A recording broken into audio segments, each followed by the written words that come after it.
What an honor. Why are you laughing? I thought it was cool. Should be honored. But no, it was. I think I liked the dynamic that that I saw in that podcast. And I'm like, this just seems like it would be fun to do. But then, it wasn't until down the road that it was like, let's do a podcast. So I think that's at least for me. Did anyone watch the name was a ripoff of POS? Semi-perfect. Everything's a ripoff of something. No, it was not. Liar. But yeah, so at least that was. Did anyone watch the Brony Breakdown podcast that they used to do? Yeah. It's old school. Yeah. I didn't even watch it, but they asked me to try. What's up? One more question.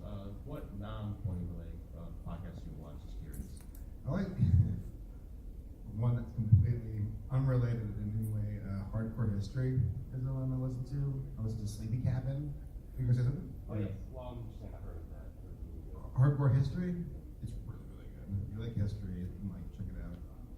I do listen to the Pizza Party podcast, which we're actually going to be seeing them in MomoCon at the end of May. It's gonna be fun. Yeah. Thank you. Thank you. Yeah. So we'll just keep talking about random stuff, but if you guys have any questions, don't be shy. Come on up to the You know mic what I and interrupt realized us. by like the childhood stuff? I was like, man, I'm not really good at talking about things that are about myself. Yeah? Yeah, I guess It's so. too humble. Versus so- racism, really dumb. Like, Let's tell you everything the we other did. stories, I'm just thinking, like, God, I did that too. Like, I just like make a rap about paleo and how he is.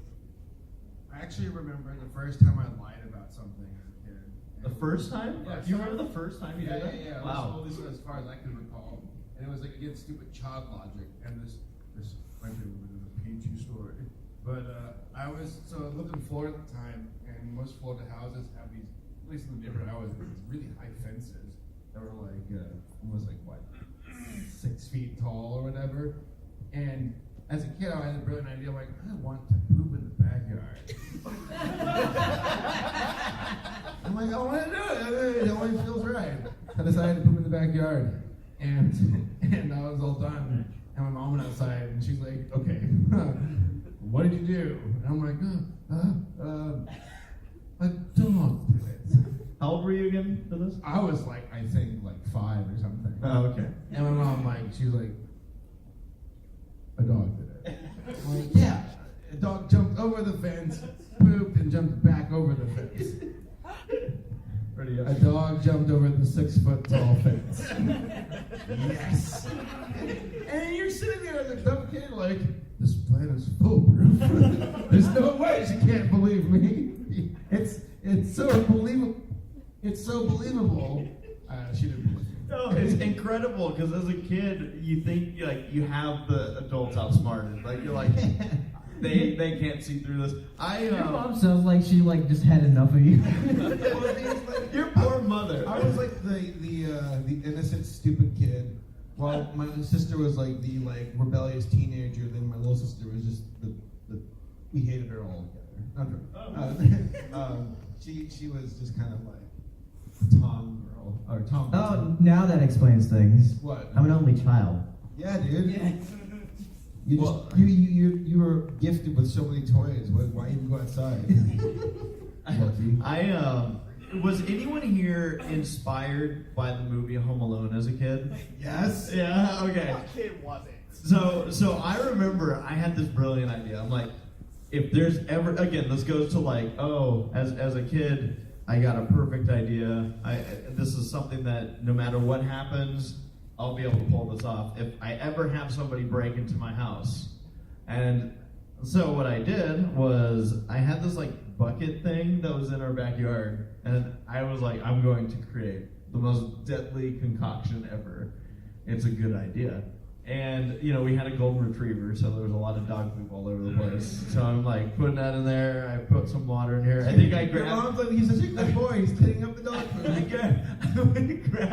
I grabbed who knows what out of the kitchen, a chemical thing. Perfect. And I'd be mixing it up. And I remember mustard gas. I was so upset. Give me the bleach ammonia. Because one day I went outside and my bucket was empty, and I'm like, guys, what the heck? And my dad's like, there were things growing in there. We dumped it out. I'm like, I've been working on that for like 2 weeks, all right? Come on. And my whole plan was, if there was ever bad guys that came into the house, I'd convince them to drink it. Drink it? Yeah, I'd be like, well, here, since you guys are here and I'm a good boy, you can have. Yeah, no, it's good. And trust me, it would have worked, but luckily we never had to go that route. Stupid child. stupid child. Did I got a question for you all. So are there a lot of like moviegoers out here that like see movies like regularly? Because I know like Paleo, you see a lot of movies. I see it like almost weekly. How often do you see movies back there? Like pretty much every other week. Like if I get Tuesdays off, there's free popcorn at the theater. It's like 3 miles from my house. Free popcorn? Nice. Free popcorn on Tuesdays. Cool. That's awesome. Where do you live? I'm moving. The theater's in Bertrand, Michigan. All right, here I come, Michigan. I heard it's warm there, so should be nice. You've been misled. Yeah. No. It's warm half the year. I was Freezing half the year. cracking up at this. How many of you? I won't spoil anything, but how many of you have seen the movie A Quiet Place? Anyone here? No? Okay, so I wasn't actually, I didn't have plans on seeing it until my parents got all excited about it. Now, I'll give you a very quick, non-spoilery, I guess, description of this movie. It essentially is, it opens up with, all you know is that everyone's having to be super quiet. You don't know why, but you know they're like scared of something. And it's like a 15-minute opening scene or something where everything's like super quiet. And the problem with that, a whole ordeal of being quiet is that when you're in a movie theater full of people, everyone's like, okay, well, I'll be able to go through my snacks and everything. And it was like, because I heard about this before going into the movie that like, you got to be careful when you chew on the popcorn or when you're like ruffling through stuff. And of course, my dear mother, I guess, was completely oblivious to how quiet everything was. So, you see the main characters on the screen going. And then my mom's like, I gotta get a fruit snack. And everybody in the theater just hears. I'm like, how hard is it to get a fruit snack out of that thing, Mom? It was. I was laughing so hard I was crying because I'm like, I have no idea just how loud this is. So she'd be dead and actually. She was. Yeah, she wouldn't have made it. Monsters in the room just. They reach in and grab one too. No, it's funny. I figured more people had seen the movie. Yeah, seeing that movie was great because like after that first scene, my entire theater just went silent. Yeah. Yeah. Yeah, there's a sequel to call it A Quieter Place. I heard I saw some jokes where people were like, all right, what's the next sensory detail to go with, like a smelly place or something. But yeah, no, it was a place. A blind place. It's just a black screen. Should have seen this coming. But yeah, no, it's movie going is always an interesting experience, especially with like a big crowd. I remember when Wonder Woman came out, and I saw a lot of people talking about how, oh, it was so awesome. Everybody was cheering at this scene and just like, yeah, and everyone was into it. Well, I didn't see Wonder Woman until like 3 weeks after it came out, and there was still a lot of people seeing it at that point. But you could tell that like those like raw moviegoers had seen the movie already. And yeah. I'm pretty sure there was like one 40-year-old guy who read on the internet and saw like, oh, we're gonna cheer at that scene, yes. And the scene comes up, and I won't say what it is for anyone that hasn't seen it, but it's like, a very like, yeah, go get him scene for Wonder Woman. And we're all sitting there watching, and then there's one guy in the theater that goes, and I'm like, that guy made a terrible mistake. He's like, yeah, we did it. Oh.